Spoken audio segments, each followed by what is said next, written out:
and welcome back to Friday Reads, where we help you find your next read. I'm Jill, and Jules is gone this week, so I'm here with Sara. And if you were at the library this summer, you probably saw Sara at the children's desk, or the reading desk, summer reading desk, and stamping your cards and giving you your prizes. And today she's here, and we're talking about her favorite subject, or one of her favorite readings, science fiction, which...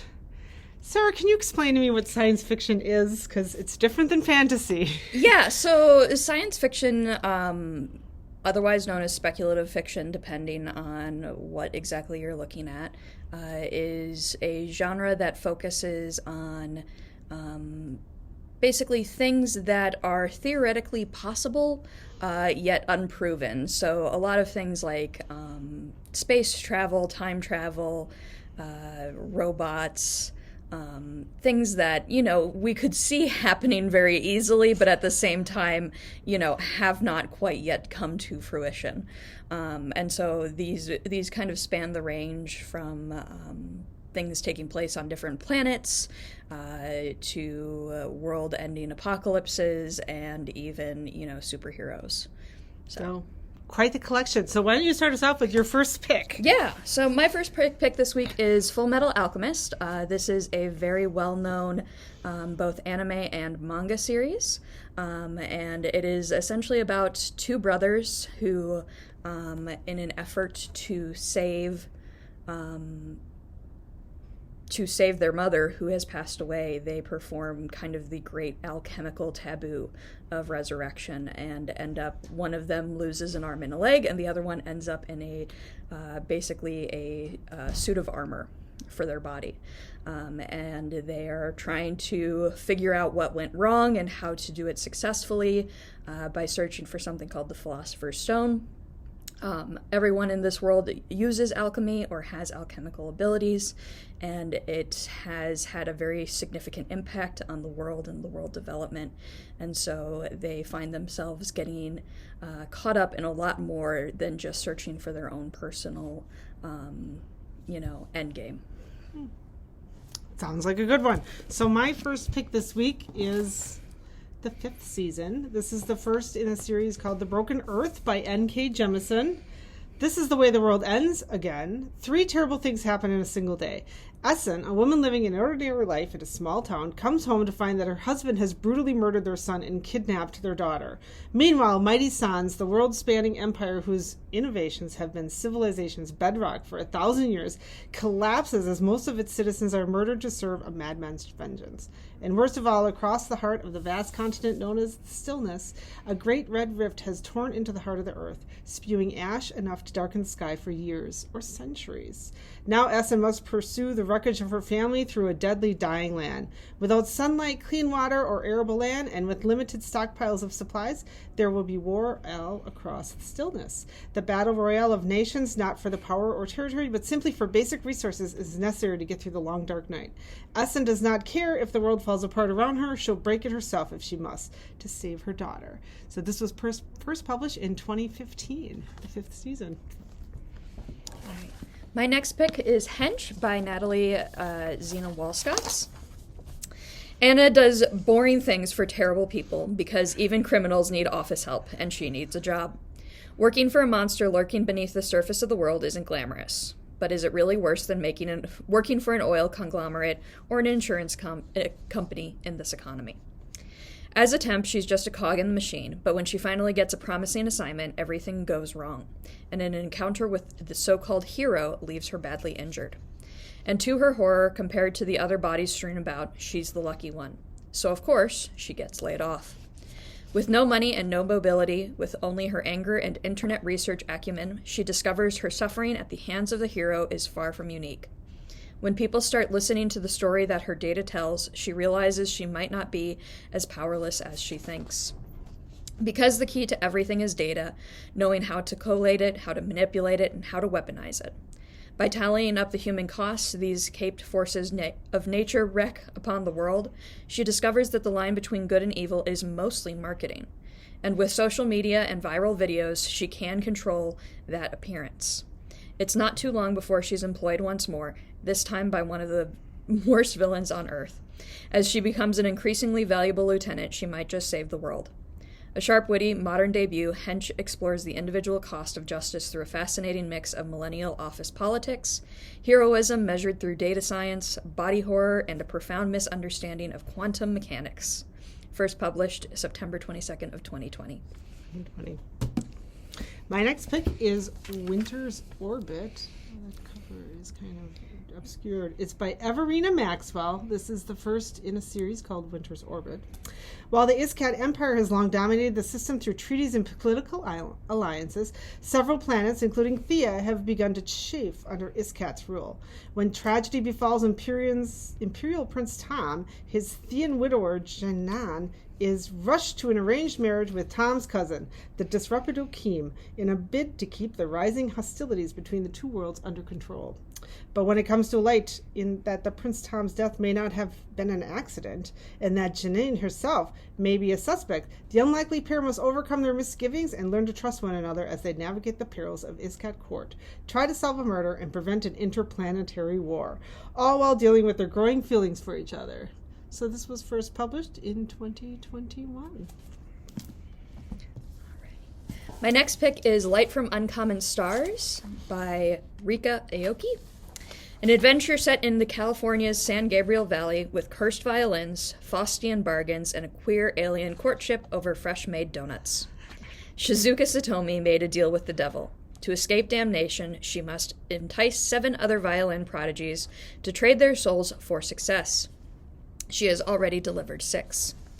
When Katrina Nguyen, a young transgender runaway, catches Shizuka's ear with her wild talent, Shizuka can almost feel the curse lifting. She's found her final candidate. But in a donut shop off a bustling highway in the San Gabriel Valley, Shizuka meets Lan Tran, retired starship captain, interstellar refugee, and mother of 4. Shizuka doesn't have time for crushes or coffee dates, what with her very soul on the line, but Lan's kind smile and eyes like stars might just redefine a soul's worth. And maybe something as small as a warm donut is powerful enough to break a curse as vast as the California coastline. As the lives of these 3 women become entangled by chance and fate, a story of magic, identity, curses, and hope begins, and a family worth crossing the universe for is found. This was first published in 2021. Yeah. My next one is called Gideon the Ninth. This is by Tamsin Muir. It's part of a series called The Locked Tomb. This is the first in the series again. The Emperor needs necromancers. The 9th necromancer needs a swordswoman.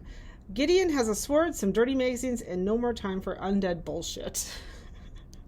Brought up by unfriendly, ossifying nuns, ancient retainers, and countless skeletons, Gideon is ready to abandon a life of servitude and an afterlife as a reanimated corpse. She packs up her sword, her shoes, and her dirty magazines and prepares to launch her daring escape, but her childhood nemesis won't set her free without a service. Herohark Nagimesis, Reverend Daughter of the 9th House and Bone Witch Extraordinary, has been summoned into action. The Emperor has invited the heirs to each of his loyal houses to a deadly trial of wits and skill. If Herohark succeeds, she will become an immortal, all-powerful servant of the resurrection. But no necromancer can ascend without their cavalier.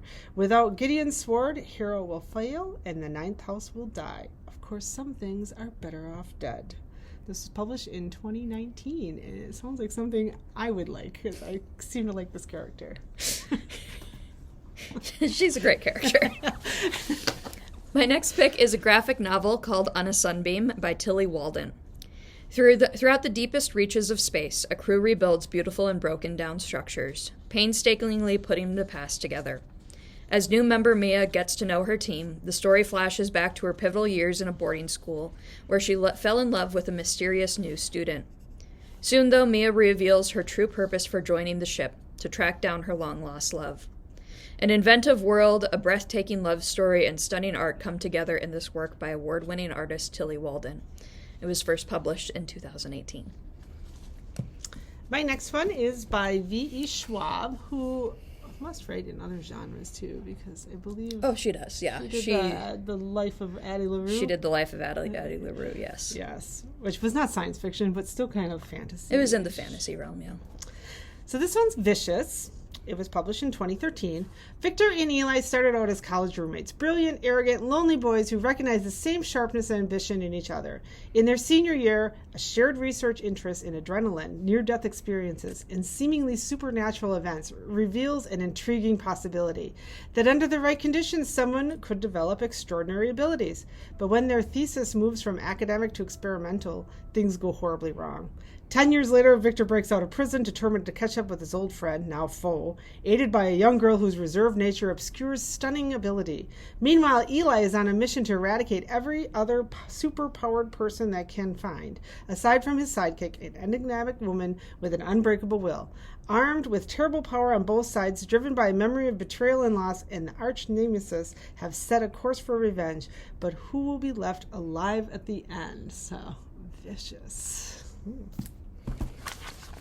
All right. And then my last pick is Iron Widow by Ziran J. Zhao. The boys of Huaxia dream of pairing up with girls to pilot chrysalises, giant transforming robots that can battle the mecha aliens that lurk beyond the Great Wall. It doesn't matter that the girls often die from the mental strain. When 18-year-old Zetian offers herself up as a concubine pilot, it's to assassinate the ace-male pilot responsible for her sister's death. But she gets her vengeance in a way nobody expected. She kills him through the psychic link between pilots and emerges from the cockpit unscathed. She is labeled an Iron Widow, a much-feared and much-silenced kind of female pilot who can sacrifice boys to power up chrysalises instead. To tame her unnerving yet invaluable mental strength, she is paired up with Li Shimin, the strongest and most controversial male pilot in Huaxia. But now that Zetian has had a taste of power, she will not cower so easily.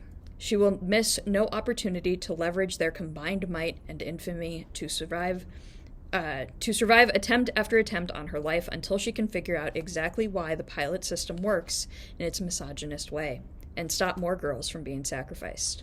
This was first published in 2021 and is the first in the series. Awesome. And my last pick is The Blood Trials by N.E. Davenport. This is also the first in a series, The Blood Gift Duology. It's all about blood. The blood spilled between the Republic of Marine and the armies of the Blood Emperor long ago. The blood gifts of Marine's deadliest enemies. The blood that runs through the elite war houses of Marine, the rulers of the tribunal dedicated to keeping the Republic alive. The blood of former legatus Verenamari murdered. For his granddaughter, Ikenna, the only thing steady in her life was the man who saved Marine. The man who had trained her in secret, not just in martial skills, but in harnessing the blood gift that coursed through her, who trained her to keep that secret. But now there are too many secrets, and with her grandfather assassinated, Ikenna knows two things: that only someone in the tribunal could have ordered his death, and that only a Praetorian guard could have carried out that order. Bent on revenge as much as discovering the truth, Ikenna pledges herself to the Praetorian trials, a brutal initiation that only a quarter of the aspirants survive. She subjects herself to the racism directed against her half-Canian heritage and the misogyny of a society that cherishes progeny over prodigy, all while hiding power that, if found out, would subject her to execution or worse. Ikenna is willing to risk it all because she needs to find out who murdered her grandfather, and then she needs to kill them. So, yeah. I like that plot. So, well, I hope we helped you find something to read. If science fiction is your jam, these are all like well rated on Goodreads and newer, and I think it was a good choices here. And if you like anything in science fiction, let us know below or comments. We love them. Thanks for joining us. Thank you. Bye.